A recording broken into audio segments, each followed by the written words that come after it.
So today, I wanted to take a look at the Oklahoma Sooners schedule because here recently ESPN released their FPI ranks, and it's really interesting to take a look at who they believe the Sooners' toughest games will be, and there's actually something very surprising in here that I really want to talk about. But before we do, as always, y'all know the drill. I want to hear from y'all. Hop down to the comments, give me a Y for yes or an N for no.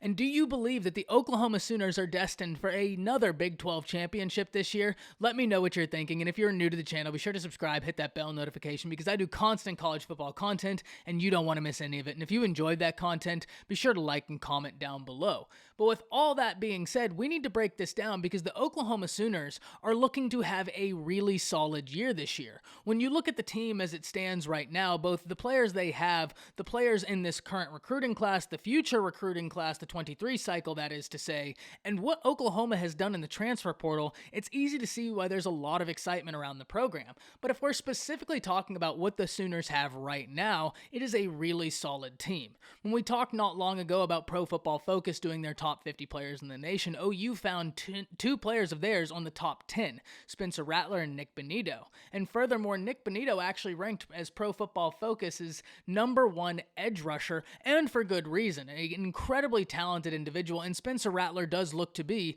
the #1 quarterback option this year, and he could very well be the #1 quarterback taken in the NFL draft this next coming up draft. That's all up for him to decide. But ESPN FPI rankings have broken down the Sooners' chances in each of their games. And when we look at it, the first thing we need to realize is that FPI agrees with a lot of people that the Sooners look to have a really strong team this year because they are massively favored in every single game. And in fact, there's only one game in which their chances of winning dip below a 75%, which is really, really high. The Sooners' defense looks to continue to progress under Grinch, and it should absolutely be expected that they do. Look, Nick Benito being as highly rated as he is should give an indication, and we need to remember that he was that effective last season without any sort of normal offseason. Now that normalcy is back, I think we can expect another big year out of Benito, but I don't necessarily think he's alone.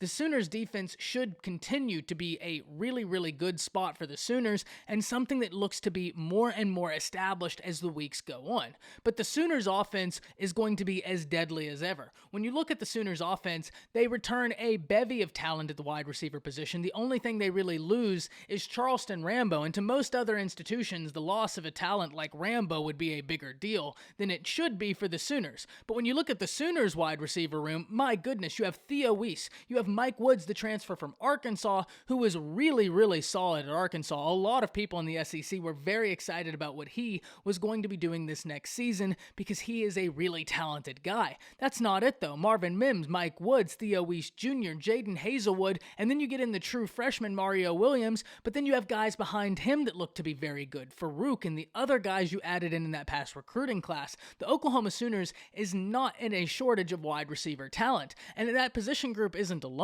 You have a running back room that has Kennedy Brooks, one of the top running backs in the nation, and a big year should be expected out of him, but you also have Eric Gray, who is a sensational running back for the Tennessee Volunteers when he was a member of them, and now looks to continue that with the Sooners. But when you stack up all the weapons the Sooners have, and the type of running back Eric Gray is, he's going to add a really, really fun layer to this offense that I, for one, cannot wait to see. But when you look at the Oklahoma Sooners and the FPI chance to beat every team, there's some very interesting things. Like I said earlier, the Sooners have above a 75% chance to beat every team they play this year except one, and that one is the Texas Longhorns. And this is something that I think is very easy to understand. When you're talking about these intense rivalry games, all conventional wisdom generally goes out the windows. I mean, I can remember rivalry games where one rival was expected to beat the other handily, and it just did not happen that way. The level of emotion, the level of seriousness, and the things that are on the line in this game, such as the pride, just kind of shine through, and we can expect a great Red River rivalry that we always get to once again happen this year. I don't think anybody's surprised that the lowest percent chance Oklahoma has at winning a game this year comes versus the Texas Longhorns, and that's not to say that I think that Texas is the best team they'll play if we're just looking from a personnel standpoint this year. I think Iowa State and what they returned this year puts them them a notch ahead, but Texas under Steve Sarkisian, if they can recruit well, will be a force in the future to at least watch. But at the current capacity, Iowa State returns so much, I think we need to put them ahead of Texas, at least for the year coming up. But even then, I understand why Texas is given a higher chance at contending with Oklahoma than Iowa State because of all those factors I just talked about. It being a rivalry game, there's so much personal on the line there. Conventional wisdom just kind of goes out the door. The interesting thing to me is actually that the second lowest chance Oklahoma has at winning the game comes against Oklahoma State, and certainly a bit of that rivalry implications come into this one as well. But it's very surprising to me that the Oklahoma State game sits at a 79.6% chance for Oklahoma to win, while the Iowa State game, they have an 80.4% chance. I understand we're splitting hairs here, but it's interesting to see the FPI gives the Oklahoma Sooners that high of a chance against Iowa State. It lets you know what that last game against Iowa State did in the Big 12 championship, because the Sooners looked really, really solid in that Big 12 championship against Iowa State, and I think that's left a big impression on a lot of people, as it should. It's just going to be very interesting to see this year, because Iowa State returns so much talent, and if we're talking about a team from a returning talent perspective, Iowa State could give the Oklahoma Sooners the biggest challenge just looking at the teams. But we all know how these rivalry games go, and the Texas Longhorns are going to be looking to make a statement with Sark having his first year as a head coach there, and what a bigger statement to make than beating Oklahoma in the Red River rivalry, especially in a year where Oklahoma is as highly touted as they are.